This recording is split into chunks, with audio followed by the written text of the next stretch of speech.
আসসালামু আলাইকুম, স্বাগত জানাচ্ছি চ্যানেল আই সংবাদে। সংবাদ কক্ষে আপনাদের সাথে আছি আমি প্রিয়াঙ্কা। বিস্তারিত সংবাদের শুরুতেই জানিয়ে দিচ্ছি সুপার ফ্রেশ ফর্টিফাইড সয়াবিন তেল। সংবাদ শিরোনামগুলো। সন্ত্রাস বিরোধী আইনে জামায়াত শিবিরের রাজনীতি নিষিদ্ধ করে প্রজ্ঞাপন জারি। এই নামে কার্যক্রম পরিচালনা অপরাধ বলে গণ্য হবে। 5 দিনের সহিংসতায় দেশে ব্যবসায়ীদের ক্ষতি প্রায় 28,500 কোটি টাকা। জনমনে এখনো ভীতি বলছেন বিক্রেতারা। এবং প্যারিস অলিম্পিকের হাঁটা ইভেন্টে ইকুয়েডরকে প্রথম স্বর্ণ জেতালেন ব্রায়ান পিন্তাদো। শুটিংয়ে স্বর্ণ জয়ে চাইনিজদের দাপট।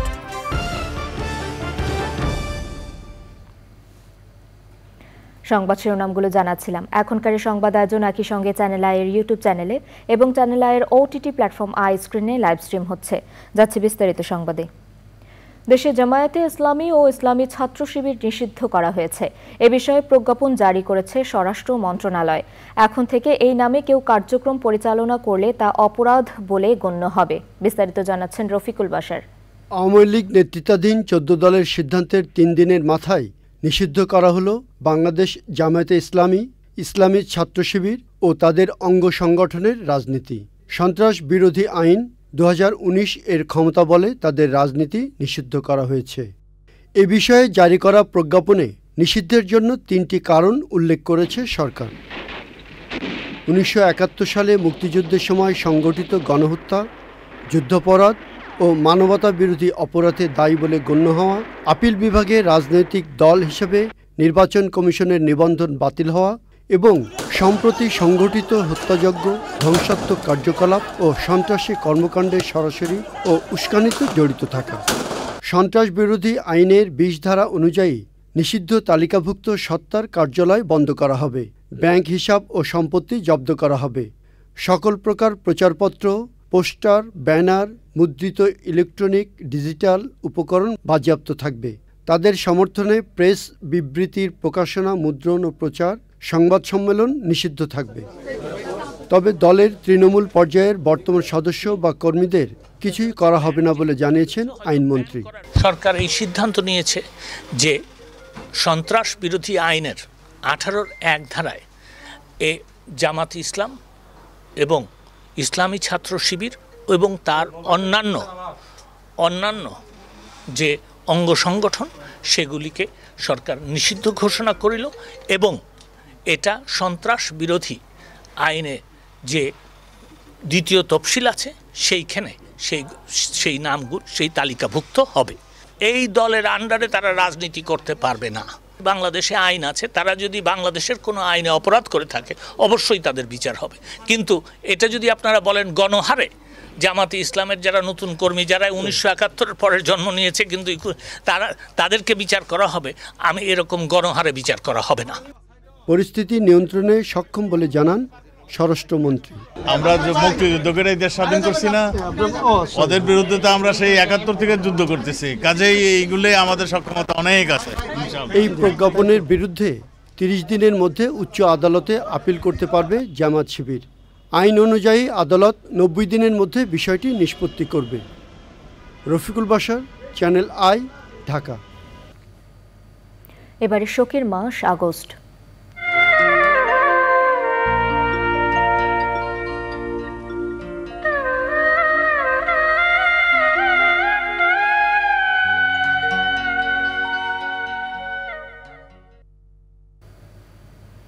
দীর্ঘ সময় পরে হলেও বঙ্গবন্ধুর হত্যার সাথে সরাসরি যারা জড়িত ছিল তাদের বিচার হয়েছে, কার্যকর হয়েছে কিছু খুনির সাজা।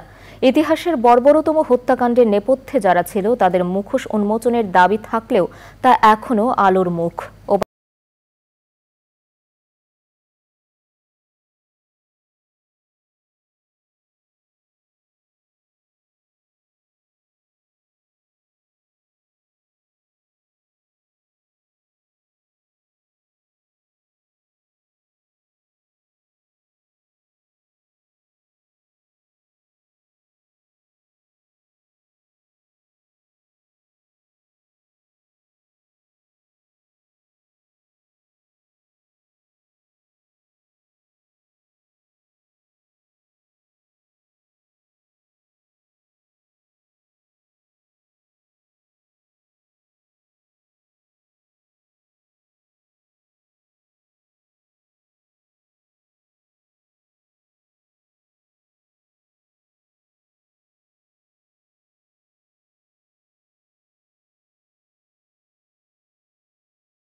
কয়েকদিনের সহিংসতায় চরম ক্ষতির মুখে পড়েছেন ব্যবসায়ীরা।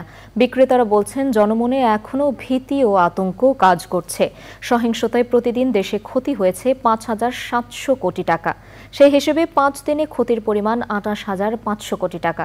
ব্যবসায়ী নেতারা জানিয়েছেন স্বাধীনতার পর অর্থনৈতিক এমন ক্ষতি আগে আর কখনো হয়নি। শাকের আদনানের রিপোর্ট। সারা দেশে কোটা আন্দোলনকে ঘিরে গত কয়েকদিনে এমন কোনো সেক্টর নেই যেখানে ক্ষতি হয়নি। ক্ষতি হয়েছে ব্যবসা বাণিজ্যে। রাজধানীতে বিপণী বিতান থেকে শুরু করে বিভিন্ন ব্যবসা প্রতিষ্ঠান খুললেও ক্রেতাদের দেখা মিলছে না। আমাদের ব্যবসার অবস্থা তেমন একটা ভালো না, কাস্টমার নাই, মানুষের মনের ভিতরে ভয় আতঙ্ক আছে না, বেচা বিক্রি খুবই খারাপ যাইতেছে। আগে যে সেলটা হইতো ওইটা 10% সেল নাই এখন। আমাদের খাইতে লইতেই কষ্ট হয়ে যেতেছে। বিদ্যুৎ বিল, স্টাফ বেতন, তারপরে আপনার অন্য খরচ, ভ্যাট, এখন মালিক পুরো এই মাসে পুরাই লস। আসলেই ব্যবসা বাণিজ্য কষ্টকর হয়ে গেছে।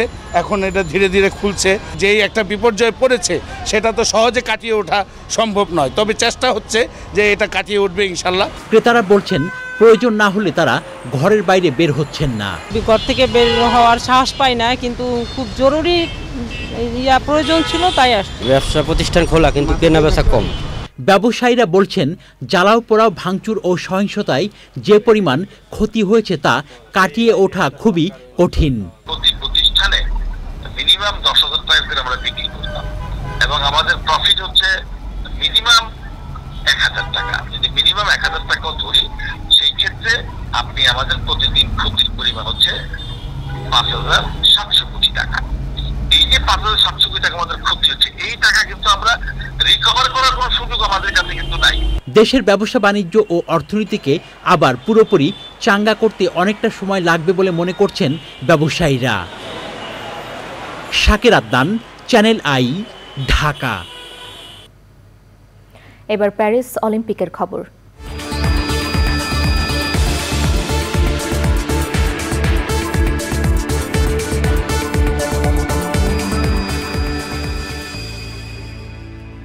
প্যারিস অলিম্পিক গেমসের সবচেয়ে বড় ফ্যান জোন করা হয়েছে প্যারিসের পোখ দোলা ভেলেত এলাকায়। সেখানকার ক্লাব ফ্রান্সে অলিম্পিক গেমসের মেডেল, মশাল সহ বিভিন্ন নিদর্শন দেখার সুযোগ রয়েছে। পাশাপাশি আছে খেলাধুলার ব্যবস্থাও। ফ্রান্স থেকে এম এ হাশেম জানাচ্ছেন বিস্তারিত। প্যারিস অলিম্পিকে এবার যে মেডেলগুলো দেওয়া হচ্ছে তা সরাসরি দেখার সুযোগ পাচ্ছেন দর্শনার্থীরা।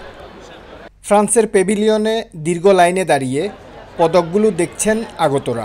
অলিম্পিকে যে পদকগুলো দেওয়া হচ্ছে ঠিক সেম পদকগুলো এখানে ফ্রান্সের ফ্যান জোনে প্রদর্শন করা হচ্ছে। আইফেল টাওয়ার যে মেটাল দিয়ে তৈরি করা হয়েছিল ঠিক সেম মেটালটি এখানে অলিম্পিকের মেডেলের মাঝখানটিতে রয়েছে। এবারের অলিম্পিকে যারা পদক পাবেন সবাই আইফেল টাওয়ারের এই চিহ্নটি বহন করবেন। শিশু কিশোরদের উৎসাহিত করতে অলিম্পিক গেমসে যে সকল ইভেন্টগুলো হয় সে ধরনের খেলার ব্যবস্থা রয়েছে।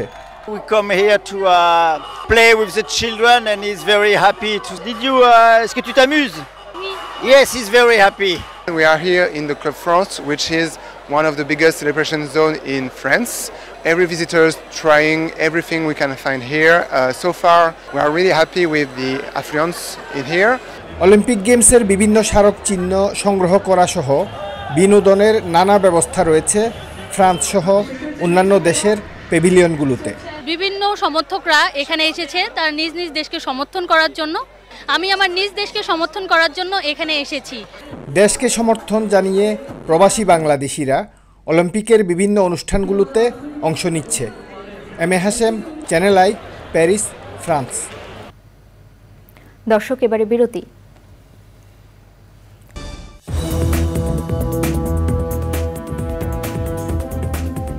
ফিরে এলাম বিরতির পর। এবারে কৃষি সংবাদ।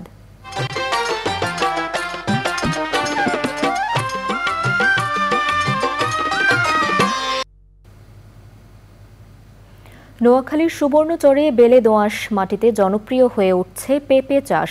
টপ লেডি নামের হাইব্রিড জাতের পেঁপে চাষ করে সফলতা পেয়েছেন মাদ্রাসা শিক্ষক কামাল উদ্দিন। সফলতা দেখে পেঁপে চাষে আগ্রহী হচ্ছেন অনেকে।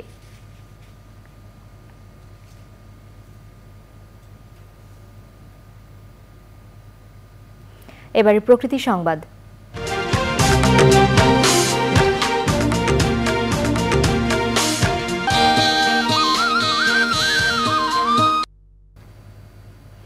চলমান অস্থিতিশীল পরিস্থিতির সুযোগে পাহাড় খেকোদের খপ্পরে অস্তিত্ব সংকটে চট্টগ্রামের ঐতিহাসিক গ্রিনল্যান্ড ব্যাংক পাহাড়। বিভিন্ন অবকাঠামো নির্মাণের অপতৎপরতায় প্রভাবশালী চক্র। পরিবেশ বিধ্বংসী কর্মকাণ্ডে ভবন নির্মাণের প্ল্যান বাতিল করেছে চট্টগ্রাম উন্নয়ন কর্তৃপক্ষ। আর কার্যকর ব্যবস্থা নেওয়ার প্রশ্নে পরিবেশ অধিদপ্তরকে দোষ দিয়েই দায় সেরেছেন চট্টগ্রাম সিটি মেয়র।